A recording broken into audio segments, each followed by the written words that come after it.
Girls, நீங்க யாரையாவது காதலிச்சிருக்கீங்களா? பின்ன எப்படி கவிதை வரும்?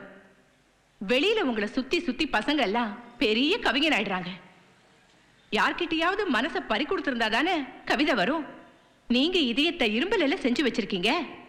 ஓகே, அடுத்த கவிதையை பார்க்கலாம்.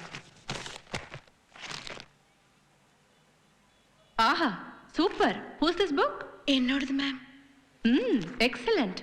இல்ல தெரியாம எழுதல, அனுபவிச்சுதான் எழுதியிருக்கேன்.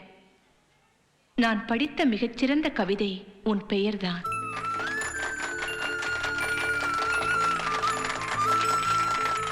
நான் பார்த்த மிகச்சிறந்த ஓவியம் உன் முகம்தான். அழகான பொருட்கள் எல்லாம் உன்னை நினைவுபடுத்துகின்றன. உன்னை நினைவுபடுத்துகின்ற எல்லாமே அழகாகத்தான் இருக்கின்றன. உன் அழகை சொல்ல வார்த்தைகள் இல்லை. ஒரு வயலின் இருந்தால் கொடுங்கள், வாசித்து காட்டுகிறேன். பரவாயில்ல, காலேஜ் மானத்தை காப்பாத்த அட்லீஸ்ட் ஒரு பெண்ணாவது இருக்கியே. Congrats. Super Divya. Excellent Divya.